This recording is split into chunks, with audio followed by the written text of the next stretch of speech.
നിങ്ങളുടെ ഫേവറേറ്റ് സീരിയലുകൾ ടിവിയിൽ വരുന്നതിന് മുൻപേ സൺ നെക്സ്റ്റ് ആപ്പിൽ കാണാം. ഇനി എല്ലാവർക്കും മുൻപേ കാണൂ. ഇപ്പോൾ തന്നെ സൺ നെക്സ്റ്റ് ആപ്പ് ഡൗൺലോഡ് ചെയ്ത് സബ്സ്ക്രൈബ് ചെയ്യൂ.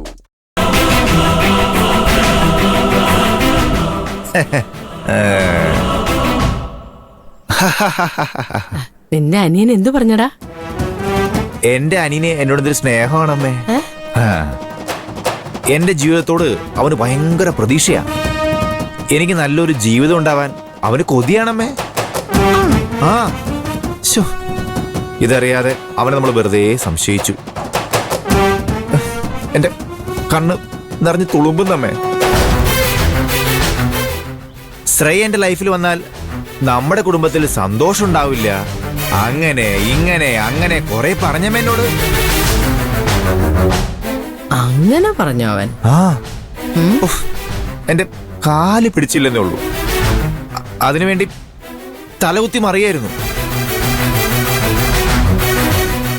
ഭീകരനാണ് അവൻ, കൊടും ഭീകരൻ, ഡേഞ്ചറസ് ഫെല്ലോ.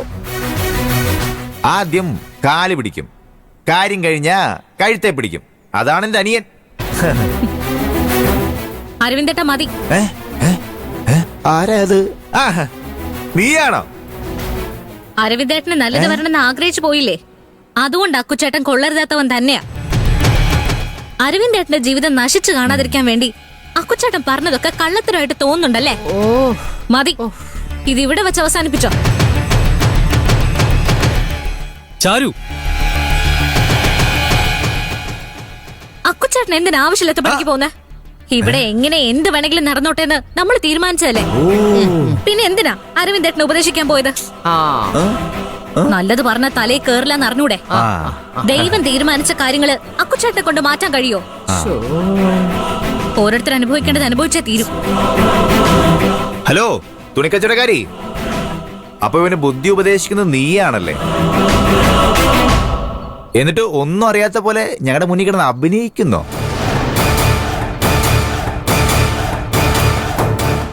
ഇവനെ കത്തിച്ചത് നീയാ. എന്നിട്ടിപ്പോ വെള്ളം കോരിയൊഴിച്ച് കിടത്തുന്ന പോലെ കാണിച്ചാ ഞങ്ങൾ വിശ്വസിക്കണോ? എന്തമ്മേ, ഞാൻ വിശ്വസിക്കണോ?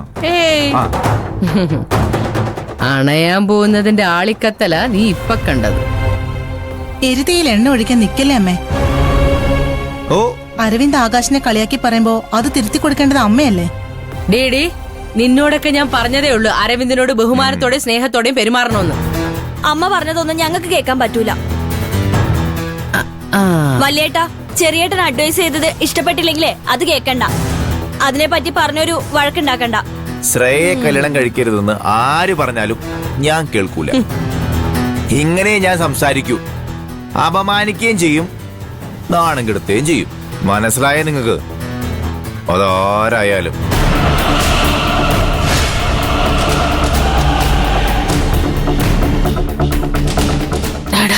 മാഷ് വരുന്നു. അച്ഛനെന്ന് ആര് വന്നാലെന്താ? എനിക്കൊന്നുമില്ല. നീ ചുമ്മാതിരിക്ക്, ഒന്ന് അടങ്ങ്.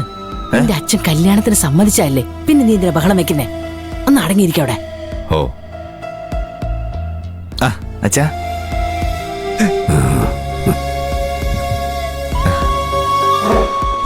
എല്ലാം ഭംഗിയായി നടന്നു, ആശ്വാസമായി. ചാരുമോളെ, കുടിക്കാൻ കുറച്ച് വെള്ളം എടുക്ക്. ചെല്ല്, അച്ഛന് വെള്ളം കൊടുക്ക്.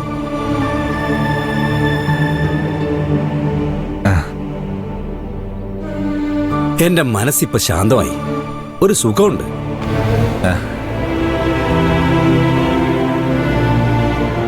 വിചാരിച്ച കാര്യങ്ങളൊക്കെ ഇത്ര പെട്ടെന്ന് നടക്കുന്നു ഞാൻ വിചാരിച്ചില്ല. അരവിന്ദനാ എല്ലാം ഭംഗിയായി നടത്തി തന്നത്.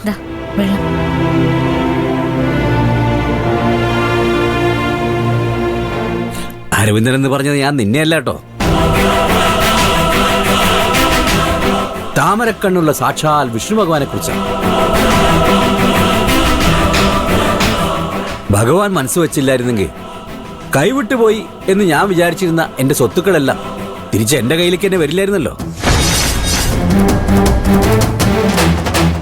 കുറെ നാളായിട്ട് എനിക്ക് ഉറക്കമില്ലായിരുന്നു. ഞാൻ ചതിക്കപ്പെട്ടല്ലോ എന്നോർത്ത്. പക്ഷെ അതിൽ നിന്നൊരു പൂ പോലും അടർന്നു പോവാതെ അതേപടി സ്വത്തുക്കളെല്ലാം തിരിച്ചെന്റെ കയ്യിലേക്ക് വന്നു. മാഷ് കുറെ ഡയലോഗ് വെച്ച് കീറുന്നുണ്ടല്ലോ. എന്താന്ന് ചോദിക്കണ? നിക്കടാ, സ്വത്ത് തിരിച്ചു കിട്ടിയതിന്റെ സന്തോഷമല്ലേ മാഷിന്? ശ്രേയയുടെ നിന്റെ കല്യാണം നടത്തില്ലെന്നൊന്നും പറഞ്ഞില്ലല്ലോ, ഉണ്ടായി. അതുകൊണ്ട് എല്ലാവരോടായിട്ട് എനിക്ക് ബോധിപ്പിക്കാനുള്ളത് എന്താണെന്ന് വെച്ചാ, അരവിന്ദനെ കല്യാണം കഴിച്ച ആർക്ക് വേണമെങ്കിലും മരുമകളായിട്ട് ഈ വീട്ടിലേക്ക് വരാം. പക്ഷേ ആ ശ്രേയ മാത്രം ഇവിടെ വന്ന് കയറാൻ പാടില്ല.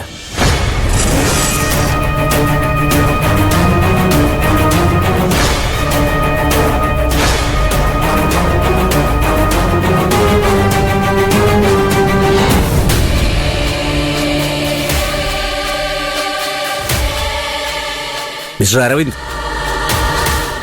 നീ ആഗ്രഹിച്ച പോലെ നിന്റെ കല്യാണം ഞാൻ മുന്നിൽ നിന്ന് നടത്തി തരാം.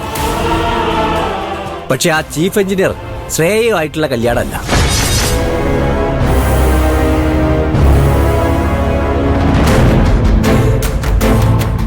നിക്ക് മാഷേ, നിങ്ങളെന്താ വിചാരിച്ചത് ഞാൻ ഒരു ഉണ്ണാക്കനാണെന്നോ? കളിക്കുവാണോ മാഷെ നിങ്ങള്?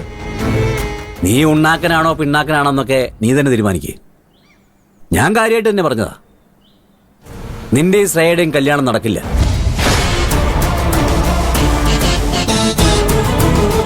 എന്റെയും ശ്രേയയുടെയും കല്യാണം നടത്തി തരാന്ന് പറഞ്ഞല്ലേ സ്വത്തല്ല എഴുതി വാങ്ങിയത്? കാര്യം കഴിഞ്ഞപ്പോ പുറങ്കാലോണ്ട് തൊഴിക്കുന്നോ? വിശ്വാസമഞ്ജന കാണിച്ചാലുണ്ടല്ലോ.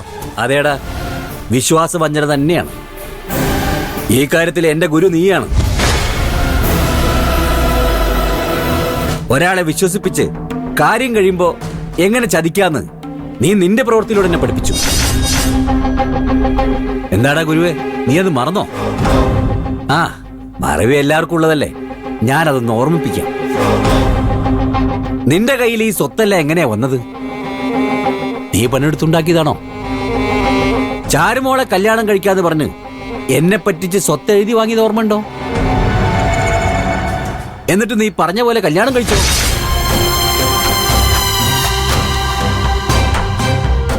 മണ്ഡപത്തിൽ വെച്ച് കല്യാണം നിന്നുപോയ ഒരു പെണ്ണിന്റെ മനസ്സ് എത്രത്തോളം സങ്കടപ്പെടും? ആ പെണ്ണിന്റെ മാനസികാവസ്ഥ എന്തായിരിക്കും നീ ചിന്തിച്ചു നോക്കിയിട്ടുണ്ടോ? നിന്നെ വളർത്തി വലുതാക്കി അന്തസ്സായി കല്യാണം നടത്തി തരാന്ന് വിചാരിച്ചപ്പോ എന്നോട് വിശ്വാസവഞ്ചന കാണിച്ച് നാട് വിട്ടില്ലേ നീ? അന്ന് എന്റെ മനസ്സ് എത്ര വേദനിച്ചിട്ടുണ്ടെന്ന് നീ ചിന്തിച്ചു നോക്കിയിട്ടുണ്ടോ? കിട്ടിയതെല്ലാം കക്ഷത്തിലും ബാഗിലും ആക്കി നാട് വിട്ടവനല്ലേ നീ? എന്താടാ, അതൊന്നും ഓർമ്മയില്ലേ നിനക്ക്? നിർത്തടാ, നീ കൂടുതൽ ആളാവണം നോക്കണ്ട. നീ കേട്ടിട്ടുണ്ടാവും അടിക്കടി, വെട്ടിന് വെട്ട്, കുത്തിന് കുത്ത് എന്നൊക്കെ. ഇതും അത്രേ ഉള്ളൂ. നീ എന്നോട് കാണിച്ചത് ഞാൻ നിന്നോട് തിരിച്ചു കാണിച്ചു. നീ ചെയ്ത് തെറ്റല്ലെങ്കിൽ ഞാൻ ചെയ്തതും തെറ്റല്ലോ.